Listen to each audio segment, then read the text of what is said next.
why is that?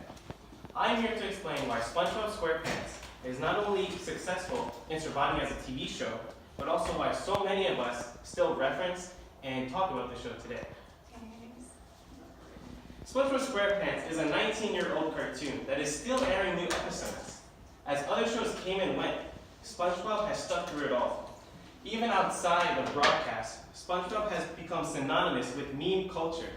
From 4chan to Instagram, there is not a single major social media that posts or edits of SpongeBob. SpongeBob is the most popular cartoon character of this millennium. He has reached a status on par with Mickey Mouse and Bugs Bunny. However, in many ways, SpongeBob is a more relevant character. A character like Mickey Mouse has been reduced to only a corporate mascot, while SpongeBob continues to grow and develop within our culture. In this millennium, old people can't seem to figure out how to understand this new generation of young adults. And many companies seem to can't grasp of what we like. But that's not entirely true, because we do know one thing we like, and that's SpongeBob. SpongeBob is able to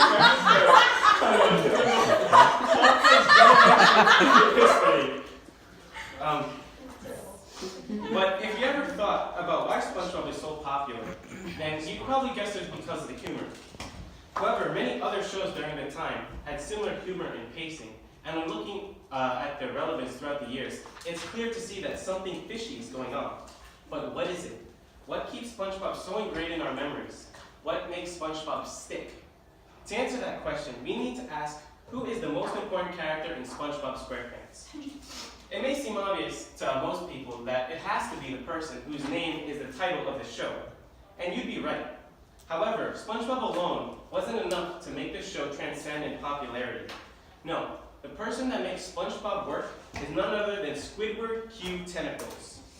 Here's a clip from the episode Dying for Pie that proves what I'm talking about. When you watch this scene as a kid, you're SpongeBob. But when you watch it now, you're Squidward. To people that watched this show as a child, it acts as a connection to our past and present.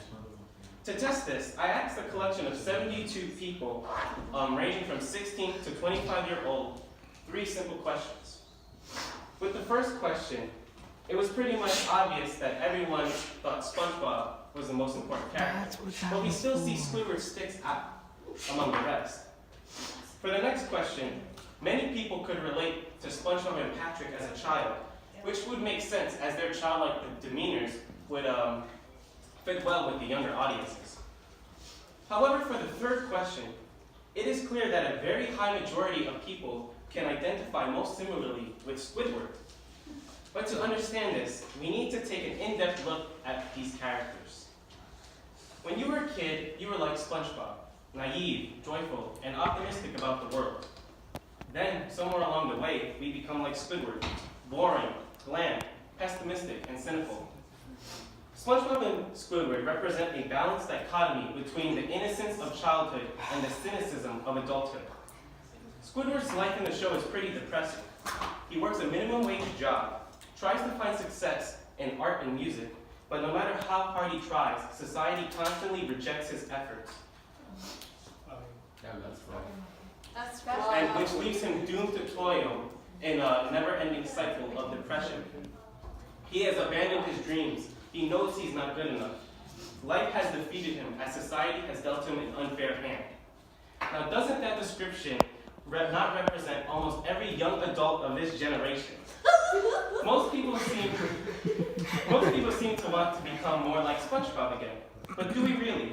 SpongeBob's life in the show was just as depressing as Squidward's. He works the same dead-end job. No one respects him. He's not tough. He's not cool. He can't pass his driving test no matter how hard he tries. And yet through all of that, he keeps his chin up and keeps on trying. SpongeBob is the anti-Squidward, and Squidward is the anti-SpongeBob. And it is their conflict that is not only the thematic essence of the show, but the lives of the audience who watches the show. There are millions of people out there who grew up watching SpongeBob. And personally, I don't think there's another show that truly captures the essence of what a young adult or millennial is. A generation that has been raised with dreams of grandeur, only to find a wasteland of mediocrity. The reality is that most young adults have become like Squidward. People who feel like society has inhibited them of fulfilling their true potential. People have become cynical and jaded because they believe the world has screwed them. But I don't see why it has to be this way. I don't see why people can't try and be more like Spongebob. We suddenly jettison our capacity for creativity and imagination. For what? Just to fit in with boring adults?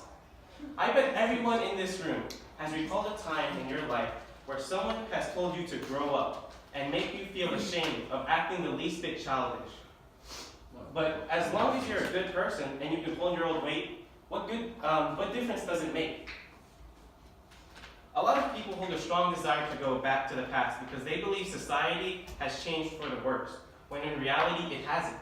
Our outlooks have. We have become a Squidward. And remember, no one wants to be a Squidward. Stop referencing. Thank you.